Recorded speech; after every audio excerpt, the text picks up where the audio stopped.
خواتین کس حد تک اپنے آپ کو غیر محفوظ سمجھتی ہیں؟ She was being miss used by the hands of بھائی کے دوست، اور بھائی کے دوست اس کے ساتھ جو بھی کر رہے تھے بھائی کو بھی پتا تھا، اور بھائی کرنے دے رہا تھا اس کے ساتھ. مجھے تھا کہ آپ لوگ کیا کرتے ہو، آپ کو کیا ہے سارا سسٹم، تو کہاں جاتی ہیں؟ تو وہ کہتی تھی کہ ہم نہیں جاتے ہیں، ہم انتظار کرتے ہیں رات ہو، پیسے مل جاتے ہیں مہینے کے اینڈ میں، تو ہسبینڈ پیسے لے لیتا ہے، اس نے خود نہیں کمانا ہوتا، لیکن وہ خواتین وہ انتظار کرتا ہے اور اس کے پاس پیسے ہیں اور وہ پیسے لے لے، وہ پورے پیسے لے لیتے ہیں. میں کہتی ہوں اچھا چلو بتاؤ کس کس کو مار پڑتی ہے. سارے ہاتھ اٹھاتے ہیں، سب ہاتھ اٹھاتی ہیں، سب کہتی ہیں کہ ہاں ہم لوگوں نے مار تو کھائی ہے، اور پھر کہتی ہیں ہاں ہم لوگ کیونکہ غلط کرتے ہیں اس لیے مار کھاتے ہیں. السلام علیکم، آپ دیکھ رہے ہیں جینڈر ٹاکس اور میں ہوں ناجیہ عاشر. پاکستان میں سیلاب کی حالیہ تباہی نے بہت سے انسانی اور معاشی چیلنجز کھڑے کیے ہیں. تقریباً 3 کروڑ کے قریب افراد ہیں جو کہ بے گھر ہوئے، اور ان میں بہت بڑی تعداد خواتین کی ہے. جو ایک بہت بڑا مسئلہ تھا خوراک کا اور لباس کا، وہ تو فراہمی اس کی جاری ہے، لیکن تحفظ ایک اس سے بھی بڑا مسئلہ بن کر سامنے آیا ہے کہ وہ خواتین جو کہ سیلاب زدہ علاقوں میں ہیں ان کو تحفظ فراہم کیا جائے. بہت سی ایسی کہانیاں ہیں جو سامنے آ رہی ہیں. ایک ایسا ہی واقعہ ایک علاقے میں ہوا کہ جب ایک دکاندار نے اپنے دکان کے ساتھ والی جگہ ایک بے گھر خاندان کو دی تاکہ وہ وہاں پر سر چھپا سکیں، کیونکہ بہت زیادہ وسائل نہیں تھے، تو انہوں نے پلاسٹک کی شیٹ ڈالی تاکہ بارش اور دھوپ سے بچا جا سکے، لیکن پردے کا کوئی انتظام نہیں تھا. لیکن کچھ ٹائم کے بعد انہوں نے یہ نوٹ کرنا شروع کیا کہ وہ دکاندار اس متاثرہ خاندان کی وہ جو جگہ تھی جو اس نے پرووائڈ کی تھی اس کے ارد گرد چکر لگانے لگا، اور جب مشکوک اس کو پایا گیا تو پھر فوری طور پر علاقے کے جو معززین ہیں ان سے شکایت کی گئی. کسی طور پہ اس معاملے کو سنبھال لیا گیا، وہ خواتین تو بچ گئیں. لیکن بہت ساری ایسی کمپلین ہیں جو کہ آ رہی ہیں، ہیرسمنٹ سے متعلق ہیں، ریپ کے واقعات کا بھی کچھ ذکر کیا جا رہا ہے. تو سیلاب زدہ علاقوں میں جو خواتین ہیں متاثرین، وہ جینڈر بیسڈ وائلنس سے کس قدر متاثر ہو رہی ہیں، ان کو کیا اسسٹنس پرووائڈ کی جا رہی ہے.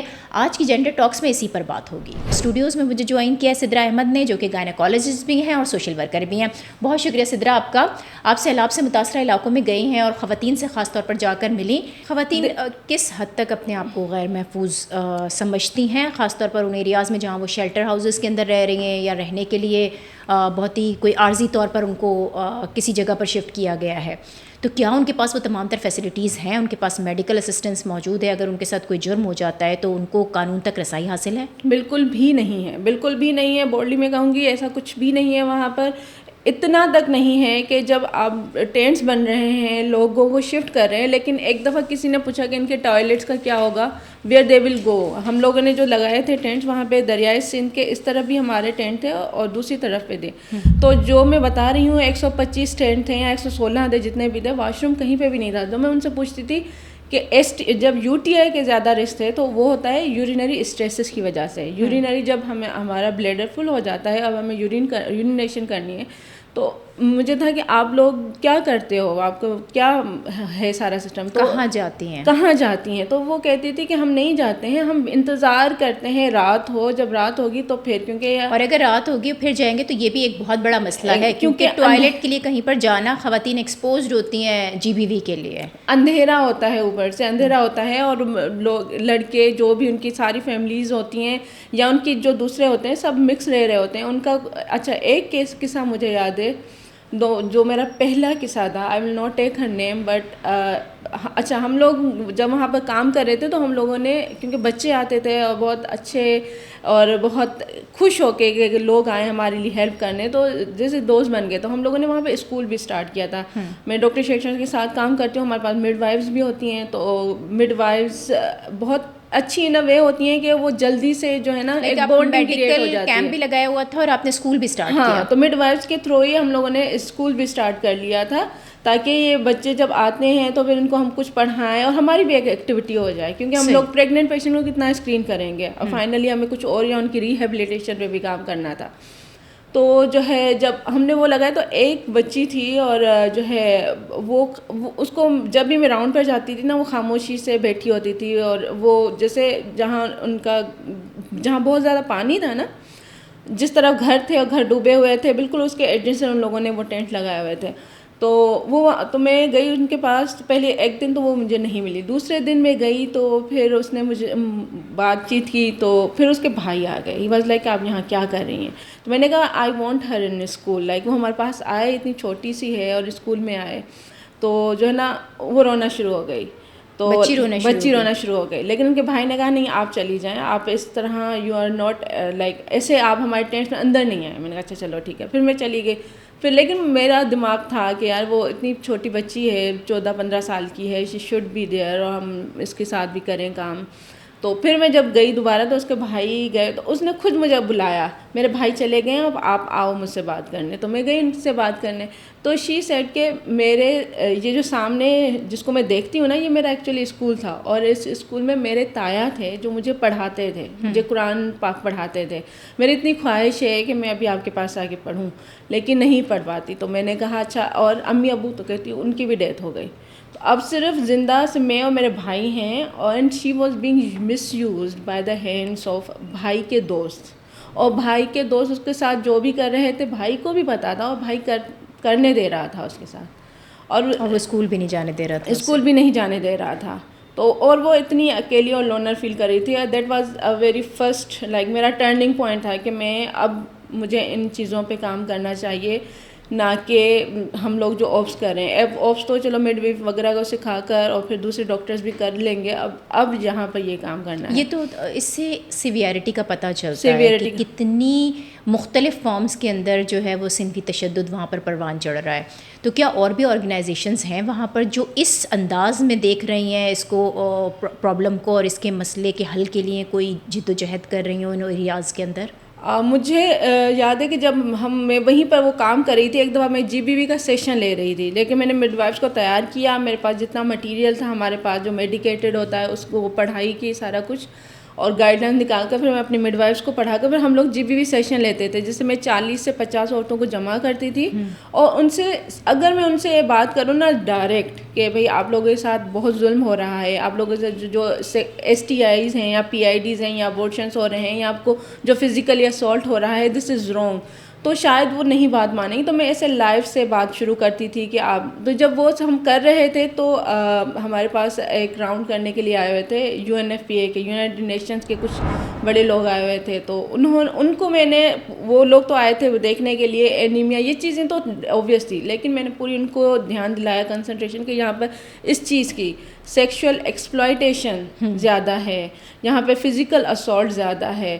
تو پھر آئی دن ود ان اے ویک ایک ٹیم فارمیٹ ہو گئی تھی, جس میں ہر آرگنائزیشن کو جہاں سے بھی باہر سے فنڈنگ آ رہی تھی ان کو آرڈرز تھا کہ آپ لوگ GBV پہ بھی کام کریں, اور یہ اس کے لیے بھی سینسٹیو اور یہ ہو رہا ہے, یہ ہو رہا ہے. اور اس کے بعد تو اب یہ بہت بڑے پلیٹ فارم پہ ایسے ہو رہا ہے کہ ہم لوگ جیسے جو ہماری آرگنائزیشن ہے Pakistan national for women health, ہم لوگ ہیں. اس کے علاوہ بلوچستان میں GBV بہت زیادہ ہے, اور اگر دیکھا جائے پورے ملک میں کیا پوری دنیا میں ہی زیادہ ہے. پنجاب میں ایک بہت بڑا ریشو ہے, اس میں بھی زیادہ ہے. کہ جیسے میں کل ہی پڑھ رہی تھی کہ سیکنڈری اسکول میں جو ایڈمیشنس ہوتی ہیں, اگر پاکستان میں اونلی 19% جو ہے نا ایڈمیشنس ہے, جبکہ لڑکے جو ہے وہ 70%. مطلب اتنا جو گلوبل جینڈر گیپ ہے, ہم کہتے ہیں کہ اس میں وہ پاکستان بہت کم نمبر پہ آتا ہے, لاسٹ افغانستان کے بالکل سیکنڈ اس میں آتا ہے. لیکن دس از اوبویس بیکاز ہم لوگ ایسے ہی کرتے ہیں. پوری دنیا میں جتنی بھی پراپرٹی ہے اس کا جسٹ 1% عورتوں کو ملتا ہے. اچھا سدرا, ظاہر ہے یہ بہت ہی خطرناک قسم کی سچویشن جو آپ بتا رہے ہیں, کیونکہ صنفی تشدد سے متعلق سیلاب زدہ ایریاز سے سٹوریز باہر آ نہیں رہی ہیں, کیونکہ جس وقت سیلاب آیا تھا تو اس وقت میڈیا کوریج بھی زیادہ تھی, زیادہ فوکس کیا جا رہا تھا, لیکن اب کافی ٹائم گزر چکا ہے, لیکن ان کو ایڈ کی تو اسی طرح سے ضرورت ہے. ابھی بھی لوگ کھلے آسمان تلے رہ رہے ہیں. تو اب گورنمنٹ اس سلسلے میں NGOs کے ساتھ مل کر کچھ کام کر رہی ہے کہ وہ یہ میک شیور کرے کہ خواتین کو جو بھی لیگل اسسٹنس پرووائڈ کرنی ہے یا میڈیکل اسسٹنس پرووائڈ کرنی ہے تو وہ ساتھ میں کھڑی ہو, یا صرف لوگوں کا جو سارا دھیان ہے وہ لوگوں کو روٹی اور کپڑا اور جو شیلٹر ہے وہ دینے پر ہے؟ ہے تو ابھی بھی اسی پر ہی ہے, لیکن یہ ہے کہ یہ جب سے ہوا ہے نا تو لوگ تھوڑا بہت سینسٹیو ہوئے ہیں, ان کو سمجھ آیا ہے کہ اچھا یہ بھی ایک چیز ہے. کیونکہ ایون میں نے بھی جب اپنی آرگنائزیشن میں بات کی تھی تو ہم لوگ ہماری آرگنائزیشن کا زیادہ کام فسٹولا پر ہوتا ہے. فسٹولا کیوں بنتا ہے؟ ٹین ایج پریگننسیز کی وجہ سے ہوتا ہے. ٹین ایج پریگننسی کیا ہے؟ Teenage marriages is actually a consequence of violence. کیونکہ ایک لڑکی ہے وہ کنسنٹ نہیں دے سکتی, اس کے پاس اتنا پاور نہیں ہے, اس کو پتہ ہی نہیں ہے کنسنٹ کیا ہے, لیکن پھر بھی اس کو ایک سائن کرا دی جاتی ہے. پھر اس کے ساتھ کیا ہوتا ہے, وہ ایکٹ بھی ہو جاتا ہے. پریگننسی کے کتنے کیسز آپ نے دیکھے؟ پورے پاکستان میں 22% ہے, لیکن میں نے سندھ میں بہت زیادہ دیکھے ہیں. ایون کراچی کے بھی سب اربن ایریاز میں جہاں پر ہماری دوسری برانچ ہے, وہاں پر جو حیدرآباد اور کراچی کے ایڈجسٹنٹ ہے, وہاں پر بھی ایوری 4th پریگننسی از اے ٹین ایج پریگننسی. اور ٹین ایج پریگننسی کی وجہ سے یہ فسٹولا از اے کانسیکوینسز آف دس GBV, یہ چیزیں ہو جاتی ہیں. اس کے علاوہ اکنامیکل وائلنس وہاں بہت زیادہ ہے. اکنامیکل وائلنس یہ ہوتا ہے کہ ایک کوئی بھی عورت ہے وہ کماتی ہے, وہ اسٹچنگ کرتی ہے, وہ سلائی کرتی ہے, کڑھائی کرتی ہے, یا کہیں جا کر کام کرتی ہے, تو جو ہے اب وہ جب پیسے مل جاتے ہیں مہینے کے اینڈ میں تو ہسبینڈ پیسے لے لیتا ہے. اس نے خود نہیں کمانا ہوتا, لیکن وہ خواتین وہ انتظار کرتا ہے اور اس کے پاس پیسے ہیں اور وہ پیسے لے لے, وہ پورے پیسے لے لیتے ہیں. تو یہ اکنامیکل, اور اس کی بھی کوئی رپورٹ نہیں ہوتی. نو بالکل بھی نہیں. It's very normalize for them. وہ جب آپ ان سے بات کرتے ہیں نا تو دے ول تھنک وہ نہیں لے گا تو کون لے گا. اتنی معصوم ہے نا, خواتین نے خود ہی اس کو نارملائز کر لیا. ہاں نا, ان کے پاس, کیونکہ ان کو پتہ ہی نہیں ہے کہ ایکچولی رائٹ کیا ہوتا ہے, صحیح کیا ہوتا ہے. ان کو ہوتا ہے کہ اچھا, جب میں ان سے پوچھتی ہوں کہ جو ہے شوہر آپ کو مارتا ہے تو وہ چپ ہوتی ہے. پھر دو آئی ایم انمیرڈ, بٹ میں ان کو کبھی کبھی بولتی ہوں میں نے تو صبح برتن چھوڑ کر آئی ہوں, مجھے پتہ ہے میں گھر جاؤں گی تو مجھے مار پڑے گی. تو everyone use to laugh and they کہ ہاں وہ نہیں مارے گا تو کون مارے گا. تو بہت ہی نارمل ہے, بہت نارمل. پھر میں کہتی ہوں اچھا چلو بتاؤ کس کس کو مار پڑتی ہے.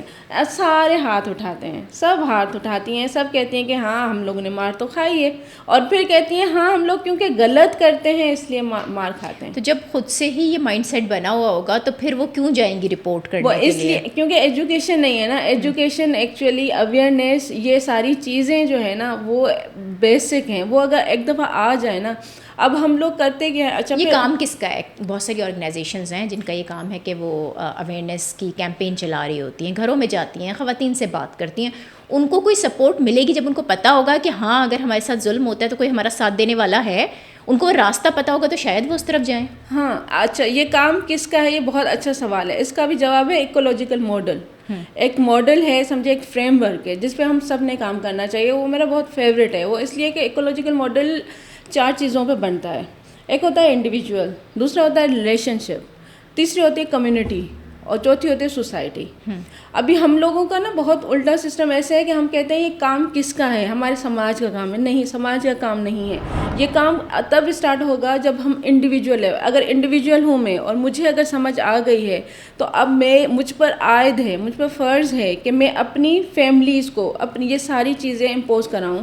میں اپنے ریلیشن شپ سے, وہ بے شک 20 ہوں یا 30 ہوں, جتنے بھی ہوں, ان کو کراؤں. پھر ان کو جب ہو جائے تو میں کوشش کروں اپنی کمیونٹی کو کروں. پھر میری کمیونٹی میں ڈیفینیٹلی ایک مولوی بھی ہوگا, ایک استاد بھی ہوگا, کوئی لیجسلیٹو بھی ہوگا. ان کو بھی یہ سمجھ آ جائے تو پھر وہ سوسائٹی پھر وہ بنتی ہے. بالکل جیسے قطرے قطرے سے دریا بنتا ہے, اسی طرح ہر ایک کا فرض ہے کہ وہ اس میں اپنا رول پارٹ کسی ایک انسان کا کام بالکل بھی نہیں ہے ایک دفعہ. اچھا, ابھی جو نیا پروجیکٹ ہم نے اسٹارٹ کیا ہے نا, ہم لوگوں نے یہ کیا ہے کہ ہم لوگوں نے وومن فرینڈلی ہاؤسز بنائے ہیں. جیسے ہم ایک ہاسپٹل بنتی ہے نا, اس ہاسپٹل کے ساتھ ہم لوگوں نے وومن فرینڈلی ہاؤسز بنائے ہیں. ان ہاؤسز میں کیا ہے, ہمارے 4 طرح کے کمرے ہیں. ایک تو جو ہے ہمارا ہے کہ سائیکو سوشل کاؤنسلنگ, دوسرا ہیلتھ کا ہے, تیسرا سیفٹی کا ہے, اور چوتھا جو ہے نا ریکریشنل ایکٹیویٹیز ہے. اچھا, یہ ایک جو ہے اس میں بنانے کا مقصد یہ ہے کہ ہم لوگ کمیونٹی میں ہی جہاں پہ ہم لوگ ہمارے ہاسپٹل ہوتے ہیں. اچھا, میں زیادہ تر رورل ہیلتھ میں کام کرتی ہوں. I prefer to work their.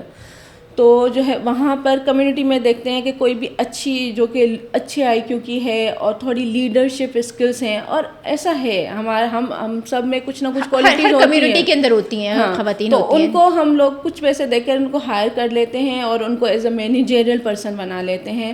اور پھر ان کو کہتے ہیں کہ اب آپ جو ہے نا اٹس جسٹ اے کچہری روم, آپ سب لوگ آئیں اور جا کے کچہری کریں. لیکن پھر ان کو بتاتے ہیں کہ جب آپ اداس فیل کریں یا آپ کو انزائٹی ہو یا کوئی فیئر ہونا تو آپ نے سائیکو سوشل, وہاں پہ سائیکولوجسٹ بیٹھی ہوئی ہیں, آپ سائیکو سوشل اس روم میں آیا کرو, یہاں یہ آپ کی اداسی کا کمرہ ہے, جب آپ سیڈ فیل کریں یہاں پر ہے. ریکریشنل ایکٹیویٹیز میں نے ان کا پورا دھیان, کیونکہ ہم فسٹولا سے بہت ٹائم سے لڑ رہے ہیں, میرا استاد ہیں ڈاکٹر وہ بہت ٹائم 40 سال سے لڑ رہے ہیں. اب ہم لوگوں نے کیا کرنا ہے, اگر پریونٹ کرنا ہے تو ہم لوگوں نے کیا کرنا ہے, ان کا دھیان ہٹانا ہے. یہ جو 14 to 19 ایئرس کی جو لڑکیاں ہیں ان کو ریکریشنل ایکٹیویٹیز میں کہ آپ لوگوں نے اسکول جانا ہے, اس کے بعد آپ نے یہاں پر آنا ہے, ان کو کچھ ہنر سکھانا, ان کی سلائی. اچھا مجھے وہ سکھاتی ہیں, مطلب اتنی اچھی ہو جاتی ہیں, مجھے آ گیا تھوڑا بہت کرنا. وہ اگر ہنر میں ان کو کوئی مل جائے گا اور وہ کچھ اس سے تھوڑا بہت کمانے بھی لگ جائیں گی, اکنامکلی امپاورمنٹ آئے گی, تو وہ کم از کم یہ انڈر ایج میرجز سے یہ جو ہے نا کمیونٹی کو بہت اسٹرینتھن کر رہا ہے. ایٹ لیسٹ میں جس ایریا میں کام کر رہی ہوں ٹھٹھا میں, وہاں پر یہ بہت اچھے سے ماڈل جا رہا ہے.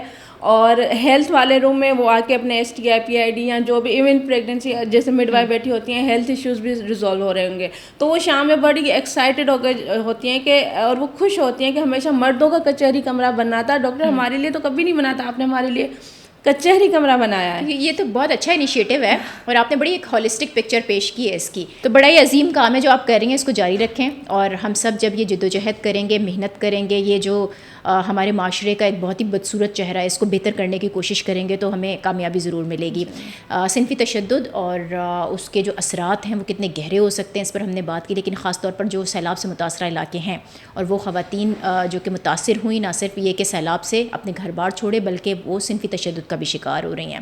تو ہم سب مل کر ایک ایسی سیف اسپیس کریٹ کرنے کی کوشش کر رہے ہیں کہ جہاں خواتین اپنے آپ کو محفوظ سمجھیں. اسی کے ساتھ آج کی جینڈر ٹاک سے مجھے دیجیے اجازت. اللہ حافظ.